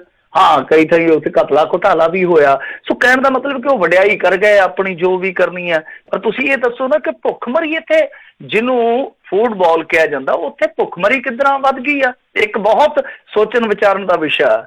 ਫਿਰ ਜੇ ਆਪਾਂ ਗੱਲ ਕਰੀਏ ਗਰੀਬੀ ਰੇਖਾ, ਉਹ ਜਿਹੜੇ ਲੋਕ ਆ ਉਹਨਾਂ ਦੀ ਤਾਦਾਦ ਵੀ ਵਧੀ ਆ, ਉਹਨਾਂ ਦੀ ਤਾਦਾਦ ਵੀ ਵਧੀ ਆ। ਤਾਂ ਇਹ ਦੇਖਣਾ ਹੋਏਗਾ ਕਿ ਤੁਸੀਂ ਹੁਣ ਜਦੋਂ ਰਾਜ ਕਰ ਰਹੇ ਹੋ ਔਰ ਜਦੋਂ ਆਪਣੀਆਂ ਵਡਿਆਈਆਂ ਤੁਸੀਂ ਲੋਕਾਂ ਨੂੰ ਸੁਣਾ ਰਹੇ ਹੋ, ਤਾਂ ਤੁਹਾਨੂੰ ਇਹ ਵੀ ਦੱਸਣਾ ਪਊਗਾ ਕਿ ਭੁੱਖਮਰੀ ਵਧਣ ਦਾ ਕਾਰਨ ਕੀ ਆ, ਰੀਜ਼ਨ ਕੀ ਆ। ਜੇ ਰੋਜ਼ਗਾਰ ਵੱਲ ਆ ਜਾਈਏ ਤੇ ਫਿਰ ਤੇ ਤੁਹਾਡੀ ਬੋਲਤੀ ਬੰਦ ਹੋ ਜਾਣੀ ਆ, ਕਿਉਂਕਿ ਗੈਰ ਸਰਕਾਰੀ ਅੰਕੜੇ ਕਹਿੰਦੇ ਆ ਕਿ 50 ਲੱਖ ਤੋਂ ਵੀ ਵੱਧ ਬੇਰੁਜ਼ਗਾਰਾਂ ਦੀ ਫੌਜ ਆ ਪੰਜਾਬ ਦੇ ਅੰਦਰ। ਔਰ ਇਸ ਤੋਂ ਵੀ ਵੱਡੀ ਗੱਲ ਇਹ ਆ ਕਿ 3 ਸਾਲ ਹੋ ਗਏ ਆ ਘਰ ਘਰ ਨੌਕਰੀ ਵਾਲਿਆਂ ਨੇ ਹੁਣ ਤੱਕ ਮਹਿਜ਼ 300-400 ਸਰਕਾਰੀ ਨੌਕਰੀਆਂ ਦਿੱਤੀਆਂ ਨੇ, ਮਹਿਜ਼ ਕੁਝ ਸੈਂਕੜੇ ਨੌਕਰੀਆਂ। ਸੋ ਵਡਿਆਉਣਾ ਜਿੰਨਾ ਮਰਜ਼ੀ ਵਡਿਆਈ ਚੱਲੋ ਆਪਣੇ ਆਪ ਨੂੰ, ਕੋਈ ਟੈਕਸ ਥੋੜੀ ਲੱਗਿਆ, ਕੋਈ ਸੈਸ ਥੋੜੀ ਲੱਗਿਆ, ਪਰ ਹਕੀਕਤ ਇਹ ਆ ਕਿ ਪੰਜਾਬ ਬਹੁਤ ਸਾਰੇ ਮਾਪਦੰਡਾਂ ਤੇ ਬਹੁਤ ਸਾਰੇ ਪੈਮਾਨਿਆਂ ਤੇ ਪਿੱਛੇ ਨੂੰ ਜਾ ਰਿਹਾ। ਉਹਨੂੰ ਕਿਵੇਂ ਅੱਗੇ ਲਿਆਉਣਾ ਚਾਹੀਦਾ, ਕਿਵੇਂ ਇਹ ਸਾਰੀਆਂ ਸਥਿਤੀਆਂ ਜਿਹੜੀਆਂ ਉਹਨਾਂ ਨੂੰ ਸੰਭਾਲਿਆ ਜਾਣਾ ਚਾਹੀਦਾ, ਇਹਦੇ ਤੇ ਕੋਈ ਠੋਸ ਅਮਲ ਕਰਨ ਦੀ ਜ਼ਰੂਰਤ ਆ, ਜੋ ਨਹੀਂ ਹੋ ਰਿਹਾ। ਕਿਉਂਕਿ ਇੱਥੇ ਜੋ ਹੋ ਰਿਹਾ ਉਹ ਆਪਾਂ ਨੂੰ ਵੀ ਪਤਾ ਕਾਂਗਰਸ ਦੇ ਵਿੱਚ, ਔਰ ਜੋ ਪੰਜਾਬ ਦੇ ਨਾਲ ਹੋ ਰਿਹਾ ਉਹ ਸਾਰੇ ਜਹਾਨ ਨੂੰ ਹੀ ਪਤਾ ਲੱਗਣ ਡਿਆ ਕਿ ਪੰਜਾਬ ਨਾਲ ਕੀ ਵਾਪਰਨ ਡਿਆ। ਜੀ ਜੀ ਜੀ। ਅਗਲੀ ਜਿਹੜੀ ਮਿੰਟੂ ਜੀ ਗੱਲ ਕਰਦੇ, ਕਹਿੰਦੇ ਨਵਜੋਤ ਸਿੱਧੂ ਨੇ ਦੇਰ ਬਾਅਦ ਸ਼ਬਦਾਂ ਨਾਲ ਜਿਹੜੀ ਆਪਣੀ ਚੁੱਪ ਤੋੜੀ। ਹਾਂ, ਦੇਖੋ ਨਵਜੋਤ ਸਿੰਘ ਸਿੱਧੂ ਦੇ ਸ਼ਬਦ ਜਿਹੜੇ ਆ ਨਾ ਉਹ ਇਸ ਤਰ੍ਹਾਂ ਦੇ ਸ਼ਬਦ ਆ ਕਿ ਲੋਕਾਂ ਦੇ ਕੰਨ ਤਰਸਦੇ ਰਹਿੰਦੇ ਕਿ ਨਵਜੋਤ ਸਿੰਘ ਸਿੱਧੂ ਕਦੋਂ ਬੋਲੇ। ਹਾਲਾਂਕਿ ਭਾਵੇਂ ਕੋਈ ਅਗਲਾ ਆਲੋਚਕ ਹੀ ਹੋਵੇ ਨਵਜੋਤ ਸਿੰਘ ਸਿੱਧੂ ਦਾ, ਪਰ ਵਿੱਚ ਉਹ ਜਦੋਂ ਸ਼ੇਰ ਸੁੱਟ ਜਾਂਦਾ 5-7 ਕਰਾਰੀਆਂ ਗੱਲਾਂ ਕਰ ਜਾਂਦਾ, ਅਗਲਾ ਕਹਿੰਦਾ ਯਾਰ ਤਣਾਅ ਦੇ ਇਸ ਮਾਹੌਲ ਦੇ ਵਿੱਚ ਘੱਟੋ ਘੱਟ ਕੰਨਾਂ ਨੂੰ ਕੋਈ ਰਸਤਾ ਮਿਲਿਆ। ਖੈਰ, ਉਹਨਾਂ ਨੇ ਜੋ ਸ਼ਬਦ ਬਿਆਨ ਕੀਤੇ ਆ ਤਾਂ ਉਹਦੇ ਵਿੱਚ ਨਵਜੋਤ ਸਿੰਘ ਸਿੱਧੂ ਨੇ ਨਵੇਂ ਸਾਲ ਦੀਆਂ ਮੁਬਾਰਕਾਂ ਦਿੱਤੀਆਂ, ਫਿਰ ਨਾਲ ਕਿਹਾ ਕਿ ਦੁਨੀਆ ਭਰ ਦੇ ਆਵਾਮ ਦੇਸ਼ ਵਾਸੀਆਂ ਤੇ ਪੰਜਾਬੀਆਂ ਨੂੰ ਆਪਣੇ, ਉਹਨਾਂ ਨੇ ਮਤਲਬ ਕਿ ਆਪਣੇ ਅੰਦਾਜ਼ ਦੇ ਵਿੱਚ ਕਹਿੰਦਿਆਂ ਕਿਹਾ ਕਿ ਅੱਜ ਪੰਜਾਬ ਨੂੰ ਲੋੜ ਹੈ ਚੰਗੇ ਕਿਰਦਾਰਾਂ ਦੀ। ਦੋਸਤ ਦਾ ਪਤਾ ਮੁਸੀਬਤ 'ਚ ਲੱਗਦਾ ਹੈ, ਨਾਮ ਇੱਕ ਦਿਨ ਵਿੱਚ ਨਹੀਂ ਬਣਦਾ, ਸਮਾਂ ਲੱਗਦਾ ਹੈ।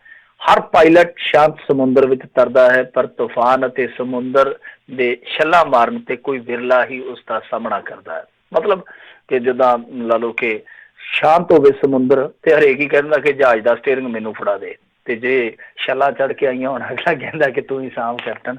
ਮੈਂ ਪਾਸੇ ਬਹਿ ਜਾਣਾ। ਤੇ ਉਹ ਕਹਿੰਦੇ ਕਿ ਬਰੋਟੇ ਨੂੰ ਅੱਗ ਲੱਗਣ ਤੇ ਦੇਸ਼ ਭਗਤ ਪਰਿੰਦਾ ਹੀ ਦਰਖਤ ਦੇ ਨਾਲ ਸੜਦਾ ਹੈ, ਜਿਸ ਨੇ ਉਸ ਦੀ ਸ਼ਾਨ ਦਾ ਨਿੱਘ ਲਿਆ ਹੁੰਦਾ ਹੈ। ਨਵੇਂ ਸਾਲ ਦੀ ਤੁਲਨਾ ਸਿੱਧੂ ਨੇ ਨਵੀਂ ਤਰੰਗ ਨਵੀਂ ਉਮੰਗ ਨਾਲ ਕਰਦਿਆਂ ਕਿਹਾ ਕਿ ਇਸ ਦਾ ਨਜ਼ਾਰਾ ਨਵੀਂ ਸਵੇਰ ਵਰਗਾ ਹੈ। ਪੰਜਾਬ ਨੂੰ ਸਮੇਂ ਦਾ ਹਾਣੀ ਬਣਾਉਣ ਲਈ ਇਹਨਾਂ ਨੇ ਇੱਕ ਅਪੀਲ ਕੀਤੀ ਆ। ਕਹਿੰਦੇ ਕਿ ਹਰ ਪੰਜਾਬੀ ਨੂੰ ਸਹਿਯੋਗ ਦੀ ਮੈਂ ਅਪੀਲ ਕਰਦਾ ਕਿ ਇਸ ਨੂੰ ਜ਼ਰੂਰਤ ਵਾਲੇ, ਯਾਨੀ ਪੰਜਾਬ ਨੂੰ ਕਹਿ ਰਹੇ, ਇਸ ਨੂੰ ਜ਼ਰੂਰਤ ਵਾਲੇ ਉੱਚੇ ਤੇ ਸੁੱਚੇ ਚਰਿੱਤਰ ਵਾਲੇ ਲੋਕਾਂ ਦੀ ਜ਼ਰੂਰਤ ਹੈ, ਜਿਨ੍ਹਾਂ ਦਾ ਨਿਸ਼ਾਨਾ ਮਿਸ਼ਨ ਹੋਵੇ। ਹੁਣ ਮੈਂ ਇੱਥੇ ਹੀ ਗੱਲ ਖਤਮ ਕਰ ਦਿੰਦਾ ਤਾਂ ਕਿ ਗੱਲ ਗੁੰਝਲ ਚ ਨਾ ਜਾਵੇ, ਕਿਉਂਕਿ ਦੇਖੋ ਨਵਜੋਤ ਸਿੰਘ ਸਿੱਧੂ ਨੇ ਇੱਕ ਤੇ ਮਿਹਣਾ ਮਾਰਿਆ ਕਿ ਮਿੱਤਰ ਉਹੀ ਆ ਜਿਹੜਾ ਔਖੇ ਵੇਲੇ ਤੁਹਾਡੇ ਨਾਲ ਖੜਦਾ ਹੈ। ਇੱਕ ਚੀਜ਼ ਤੇ ਇਹ ਵੇਖਣ ਵਾਲੀ ਆ ਕਿ ਮਿਹਣਾ ਕਿਹਨਾਂ ਨੂੰ ਵੱਜਿਆ, ਕਿਹਨਾਂ ਨੂੰ ਮਿਹਣਾ ਮਾਰਿਆ ਜਾ ਰਿਹਾ। ਕਿਤੇ ਉਹੀ ਲੋਕ ਤੇ ਨਹੀਂ ਹੈ ਜਿਹੜੇ ਕਿਸੇ ਸਮੇਂ ਨਵਜੋਤ ਸਿੰਘ ਸਿੱਧੂ ਨਾਲ ਤੁਰੇ ਸੀ ਪਰ ਬਾਅਦ ਦੇ ਵਿੱਚ ਡਰ ਗਏ, ਕੈਪਟਨ ਦੀ ਕੁਰਕੀ ਤੋਂ ਡਰ ਗਏ, ਸ਼ਾਇਦ ਉਹਨਾਂ ਨੂੰ ਹੀ ਕਿਹਾ ਜਾ ਰਿਹਾ ਹੈ। ਦੂਜੀ ਚੀਜ਼ ਜਿੱਥੇ ਮੈਂ ਆ ਕੇ ਗੱਲ ਖਤਮ ਕੀਤੀ ਆ, ਹੁਣ ਤੁਸੀਂ ਇਸ ਰਾਗੇ ਨੂੰ ਥੋੜਾ ਜਿਹਾ ਫੜਨ ਦਾ ਯਤਨ ਕਰੋ। ਉਹ ਕੀ ਕਹਿ ਰਹੇ ਆ ਕਿ ਹੁਣ ਇਸ ਪੰਜਾਬ ਨੂੰ ਜੁਰਤ ਵਾਲੇ ਉੱਚੇ ਤੇ ਸੁੱਚੇ ਕਿਰਦਾਰ ਵਾਲੇ ਲੋਕਾਂ ਦੀ ਜ਼ਰੂਰਤ ਹੈ, ਜਿਨ੍ਹਾਂ ਦਾ ਨਿਸ਼ਾਨਾ ਮਿਸ਼ਨ ਹੋਵੇ। ਮਤਲਬ ਇਹ ਹੈ ਕਿ ਜਿੱਥੇ ਉਹ ਖੜੇ ਆ, ਜਿਸ ਟੀਮ ਦੇ ਵਿੱਚ ਆ, ਉਹਨਾਂ ਨੂੰ ਲੱਗਦਾ ਹੈ ਕਿ ਇੱਥੇ ਕਮੀ ਹੈ। ਸੋ ਆਉਣ ਵਾਲੇ ਸਮੇਂ ਦੇ ਵਿੱਚ ਉਹ ਕਹਿੰਦੇ ਕਿ ਉੱਚੇ ਸੁੱਚੇ ਕਿਰਦਾਰਾਂ ਵਾਲੇ ਲੋਕ ਚਾਹੀਦੇ ਆ, ਜਿਨ੍ਹਾਂ ਦਾ ਨਿਸ਼ਾਨਾ ਜਿਹੜਾ ਮਿਸ਼ਨ ਹੋਵੇ। ਤਾਂ ਇਹਦਾ ਮਤਲਬ ਇਹ ਹੈ ਕਿ ਸਿੱਧੂ ਦਾ ਨਿਸ਼ਾਨਾ ਜਿਹੜਾ ਉਹ ਮਿਸ਼ਨ ਇੱਕ ਵੱਖਰਾ ਹੋ ਸਕਦਾ, ਔਰ ਉਹਦੇ ਵਾਸਤੇ ਕਿਰਦਾਰ ਜਿਹੜੇ ਆ ਕੁਛ ਹੋਰ ਵੀ ਹੋ ਸਕਦੇ ਆ। ਤਾਂ ਤੁਸੀਂ ਆਪ ਹੀ ਅੰਦਾਜ਼ਾ ਲਾ ਲਓ ਕਿ ਜਿਹੜੀ ਚੁੱਪੀ ਟੁੱਟੀ ਆ, ਇਹਦੇ ਵਿੱਚ ਭੇਤ ਕਿੰਨੇ ਲੁਕੇ ਆ ਤੇ ਕਿੰਨੇ ਭੇਤ ਟੁੱਟੇ ਆ। ਤਾਂ ਸਿੱਧੇ ਤੌਰ ਤੇ ਨਵਜੋਤ ਸਿੰਘ ਸਿੱਧੂ ਦੇ ਅੰਦਰ ਖਲਬਲੀ ਮੱਚੀ ਹੋਈ ਆ, ਸੋਚ ਉਹਦੀ ਚੱਲ ਰਹੀ ਆ। ਆਉਣ ਵਾਲੇ ਦਿਨਾਂ ਦੇ ਵਿੱਚ ਜਿਵੇਂ ਜਿਵੇਂ ਸਮਾਂ ਬੀਤੇਗਾ, ਇੱਕ ਦਿਨ ਸਵਾਲ ਵੀ ਕੀਤਾ ਸੀ ਇੱਕ ਲਿਸਨਰ ਨੇ, ਤਾਂ ਮੈਂ ਕਿਹਾ ਸੀਗਾ ਕਿ ਨਵਜੋਤ ਸਿੰਘ ਸਿੱਧੂ ਕੋਲ ਜੇ ਜਾ ਕੇ ਇੱਕ ਝਟਕਾ ਦੇਵੇਗਾ, ਜਿਵੇਂ ਯਕਦਮ ਕਾਚ ਨਹੀਂ ਛੱਡਦੇ ਆਪਾਂ, ਕਿ ਇਸ ਤਰ੍ਹਾਂ ਦਾ ਕੋਈ ਝਟਕਾ ਦੇਊਗਾ।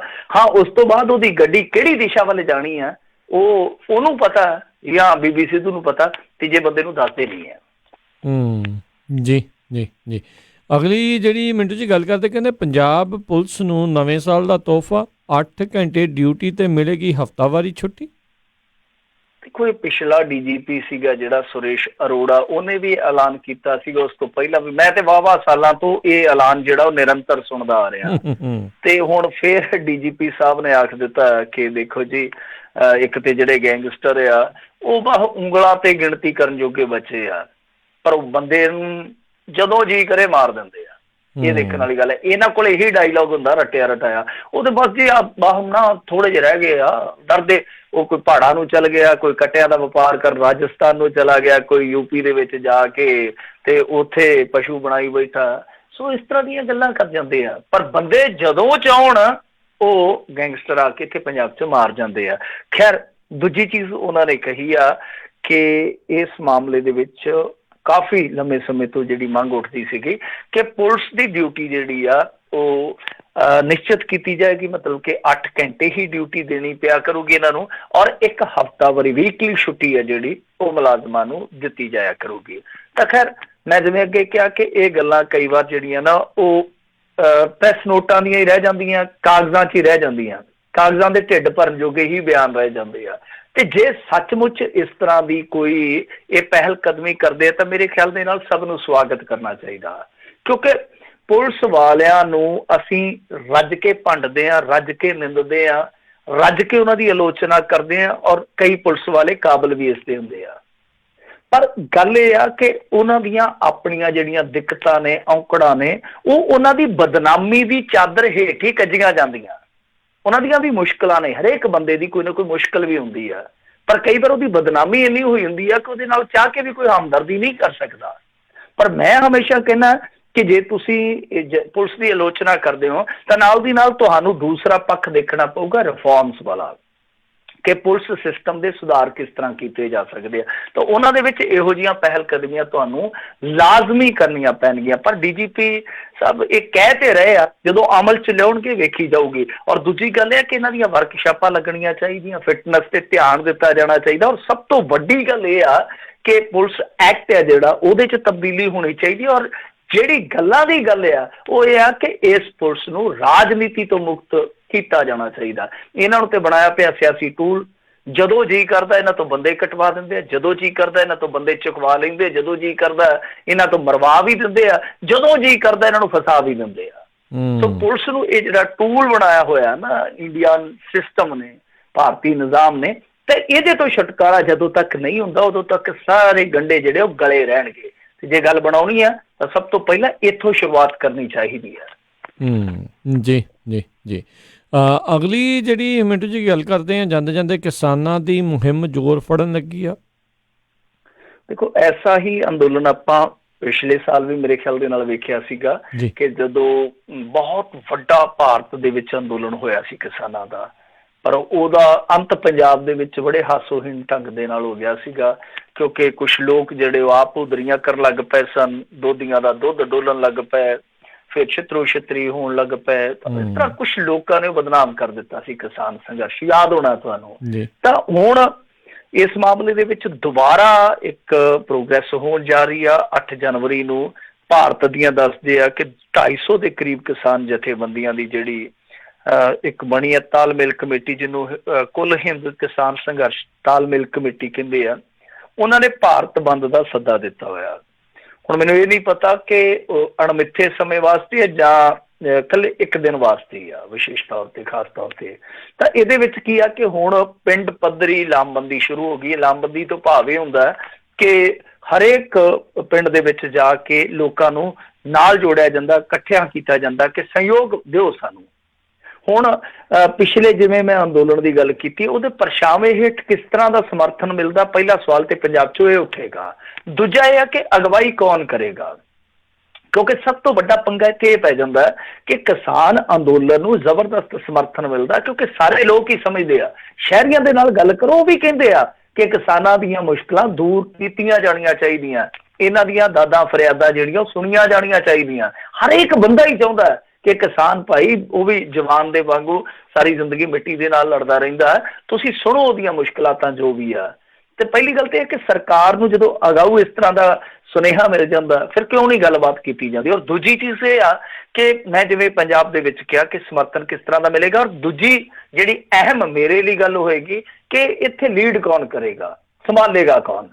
ਤਾਂ ਤੀਜਾ ਸਭ ਤੋਂ ਵੱਡਾ ਸਵਾਲ ਇਹ ਆ ਕਿ ਕੀ ਉਹਦੇ 'ਚ ਜਨਤਾ, ਆਮ ਜਨਤਾ ਜਿਹੜੀ ਹੈ ਉਹ ਤੇ ਨਹੀਂ ਪਿਸੇਗੀ, ਕਿਉਂਕਿ ਇਹਨਾਂ ਨੇ ਫਿਰ ਮੇਰੇ ਖਿਆਲ ਦੇ ਨਾਲ ਇਹੋ ਹੀ ਵਿਉਂਤੀ ਹੋਈ ਆ ਕਹਾਣੀ ਕਿ ਜਿੱਦਾਂ ਸਪਲਾਈ ਆਉਂਦੀ ਹੈ ਸਬਜ਼ੀਆਂ ਦੀ, ਦੁੱਧ ਵਗੈਰਾ ਦੀ ਪਿੰਡਾਂ 'ਚੋਂ, ਉਹ ਠੱਪ ਕੀਤੀ ਜਾਵੇ। ਤਾਂ ਉਹਦਾ ਸਭ ਤੋਂ ਵੱਡਾ ਜਿਹੜਾ ਅਸਰ ਹੁੰਦਾ ਉਹ ਸ਼ਹਿਰੀ ਵਰਗ ਤੇ ਹੁੰਦਾ, ਯਾਨੀ ਆਮ ਲੋਕਾਂ ਤੇ ਹੁੰਦਾ। ਤਾਂ ਇਹ ਕਿੰਨਾ ਕੁ ਸਮਰਥਨ ਜੁਟਾ ਪਾਉਣਗੇ ਇਸ ਵਾਰੀ, ਇਸ ਦਫਾ ਕਿੰਨਾ ਕੁ ਲੋਕ ਸਾਥ ਦੇਣਗੇ, ਦੇਖਣਾ ਹੋਏਗਾ। ਜੀ। ਤੇ ਮਿੰਟੂ ਜੀ ਬਹੁਤ ਬਹੁਤ ਤੁਹਾਡਾ ਧੰਨਵਾਦ, ਤੁਸੀਂ ਸਾਡੇ ਨਾਲ ਜੁੜੇ, ਇਹਨਾਂ ਖਬਰਾਂ ਬਾਰੇ ਤੁਸੀਂ ਜਾਣਕਾਰੀ ਦਿੱਤੀਆਂ। ਅਗਲੀ ਵਾਰ ਤੱਕ ਲਈ ਬੜੀ ਮਿਹਰਬਾਨੀ। ਪਿਆਰ ਭਰੀ ਸਤਿ ਸ਼੍ਰੀ ਅਕਾਲ ਜੀ। ਸਤਿ ਸ੍ਰੀ ਅਕਾਲ ਜੀ। ਤੇ ਸਰੋਤਿਓ, ਇੱਥੇ ਸਾਡਾ ਅੱਜ ਦਾ ਪ੍ਰੋਗਰਾਮ ਹੁਣ ਸਮਾਪਤ ਹੈ। ਮਿਲਦੇ ਹਾਂ ਅਗਲੀ ਵਾਰ। ਉਦੋਂ ਤੱਕ ਲਈ ਮੇਰੇ ਵੱਲੋਂ ਵੀ ਤੁਹਾਨੂੰ ਸਭ ਨੂੰ ਪਿਆਰ ਸਤਿਕਾਰ ਸਤਿ ਸ਼੍ਰੀ ਅਕਾਲ। ਜਿਉਂਦੇ ਵਾਸਤੇ ਰਹੋ, ਹੱਸਦੇ ਖੇਲਦੇ ਰਹੋ, ਸੁਣਦੇ ਰਹੋ ਪੰਜਾਬੀ ਰੇਡੀਓ USA।